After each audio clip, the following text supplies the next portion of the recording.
Okay, buckle up because we're diving deep into the world of high-stakes trading today. But forget those glamorous Hollywood versions, all right? Right. We're going raw and real with the money game. Yeah. This memoir reads like a thriller, but instead of made-up drama, we're dealing with, well, the real deal, right? A Absolutely. look at the culture, the moral lines, and what happens to people under that kind of pressure. Yeah, what really struck me was how the author's story unfolds. He's not your typical Wall Street guy. Hey. He's from a working class background, ill-furred, more street smarts than, a fancy finance degree. Yeah, It's like he stumbles into this world. he's an outsider from the get-go. Yeah. There's that part where his friend Sagar even says, nobody expected that from you, when it's Huh. clear the author's got this knack for numbers. Yeah. But the more unfair the system seems to him, the more he wants to crack the code, you know? Like that rigged trading game at his university, instead of walking away, he's obsessed. He wants to master it. And that says a lot about the kind of person built for this world. They don't just see a system, they see something to beat. And the author, he takes this to another level by just observing, Yeah. constantly watching, analyzing everyone around him, Like he's decoding it all. decoding the hidden language of trading. It's like he picks up on this, well, darkly funny advice. CLE, cover your ass. Yay! And it becomes his thing, you know? Oh, yeah, this cynical survival code, it's ingrained. But then there's this realization that the textbook stuff, it doesn't match reality on the trading floor. It's the hard truth, isn't it? Theoretical knowledge versus the actual practice. Remember how he doesn't even understand why his early trades were successful? Red flag. Huge. Yeah. Sets the stage, though. Oh, for sure. For a wild ride. He's climbing the ranks so fast, fueled by luck, sure, but also this willingness to exploit the flaws. Absolutely. And you see the contrast in his personal life. The more success in this high-stakes world, the more strained things get with everyone else. Yeah. Family, friends, it's like casualties of his ambition. That moment when he describes breaking down after a massive bonus, couldn't even connect with his father, who represents this more grounded way of life. Like, it's like a, what's the word? Price of it all. Yeah, the immense cost. And then there's 2008. The financial crisis. Devastating for so many, but the author, An author. an opportunity for even bigger gains. Unsettling, for sure. Mm-hmm. Shows how detached from reality things become. Yeah, It's like money's the only thing that matters. right. But then something shifts. He starts asking questions like, do you think the reason nobody's spending money is because nobody's got any money? Wow. It's like he's waking up to the real world impact. No longer just a game, right? Right. He sees the consequences, the people caught in it all. That's where the disillusionment kicks in, that feeling of being betrayed by the very system he's part of.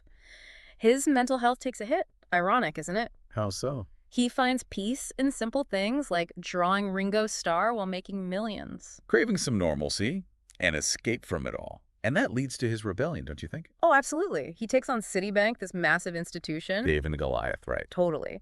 But for him, it becomes this fight for freedom. To take back his own story. Exactly. And in the middle of it all, he finds comfort in these, well, unexpected places. Japanese culture, Interesting. ramen, sushi, cycling, Like he's searching for new rules or something. to ground himself after all that he's been through. And that's what makes it relatable, It's about ambition, yeah, but also the disillusionment of chasing success in a rigged system. I mean, he has the kind of money, the freedom people dream about. And yeah, He ends up feeling lost. makes you wonder what winning even means at that point. Yeah. If the price is your sense of self, your relationships, is it worth it? Mm. He even touches on this idea that wanting more, it never ends, Right, like after the 2008 crisis when central banks pumped all that money in, he says his usual tactics, they stopped working as well. Like the rules of the game changed. Completely. And the instability these guys thrive on, it started to disappear. So they have to find new ways to win, right? Pushing the Yeah. limits even further. There's a part where he talks about making these huge bets, like on interest rate decisions. Yeah. Exploiting the tiniest bits of information for these massive gains. It's all about risk, that constant pressure for more, no matter the cost. Speaking of cost, there's Billy. Oh, yeah. He's like the embodiment of this trader mentality. Yeah. Brilliant, but ruthless, deeply flawed, A mentor to the author, but complicated relation. total push and pull. Billy sees the author's talent, but he's wary of the path, You even warns him about diving into trades he doesn't fully get. Which he ignores completely. Classic. Thinks he can Yeah. outsmart the market. believing you have control over something totally unpredictable. And that leads to the Swiss franc trade. Betting against the Swiss National Bank Risky. nearly loses everything. It's a nail-biter, for sure. Yeah. But even when he's facing those massive losses, he's still trying to justify it. Can't let go of that belief that he can beat the system. He does save it, though, right? He does. But it's one of those, what do they call it? Pyrrhic victories. Exactly. That's where things change for him. He starts questioning it all. The work, the people, his own motivations, sees the human cost more clearly. The consequences. There's a part where he talks about feeling sick, physically sick, after making a killing from the Fukushima disaster. Like his conscience is catching up. Absolutely. His body rejecting the whole thing. He even starts breaking pens in his office. Well, This physical reaction to the disconnect between the money and the real world and his personal life, it keeps falling apart. more isolated. Pushing everyone away. And then his boss, the frog, The worst. forces out JB. Who'd been a colleague and a friend. Total betrayal. Like there's no loyalty in this world. Brutal. And that pushes him to escape. Finds a clause, right? To keep his money, his deferred compensation, but he has to work for a charity. Interesting. So is it a real attempt to redeem himself or just a calculated move? Right. Tough to say. But it leads him into this battle with the corporate machine. Fighting for his sanity. An uphill battle for sure. HR, his bosses, even Caleb, the trader, who, inspired this whole escape plan. The pressure's building. Oh, yeah. Panic attacks, can't sleep, obsessive behaviors. He's falling apart, but still holding on to this hope, this idea of breaking free. Lawyers, complaints. He even goes to California, right? What? Why? To confront Caleb. Looking for someone to tell him he's not crazy. Wow. Then his bosses, they give him this pointless task, create a spreadsheet. For his new boss, Gerald, who's totally clueless. It's just a way to keep him quiet. Absolutely. Yeah. But he creates this bare bones, useless spreadsheet, He's defiant. taking back some control. And the best part? Gerald has no idea. A small victory, but still a victory.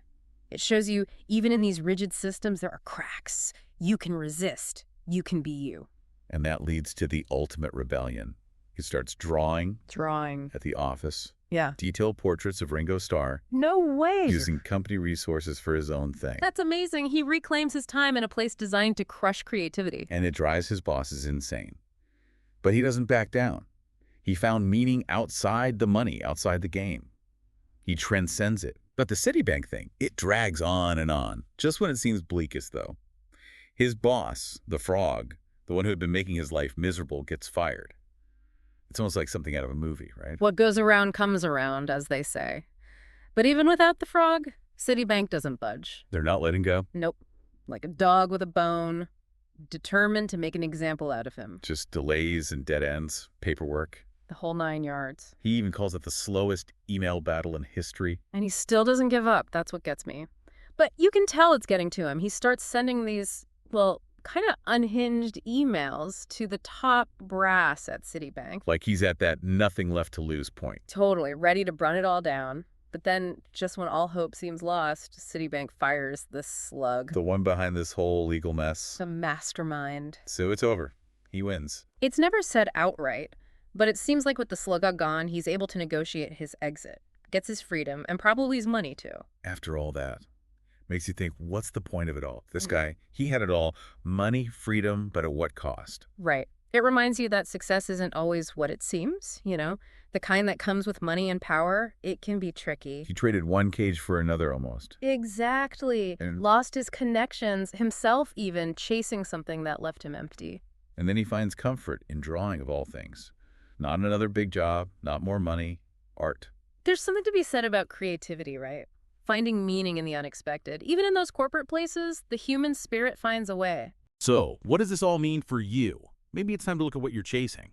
What matters to you? What are you willing to sacrifice to get it? Are you playing your own game or someone else's? Something to think about.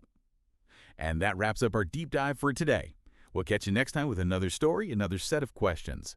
Until then, keep exploring, keep learning, and keep diving deep.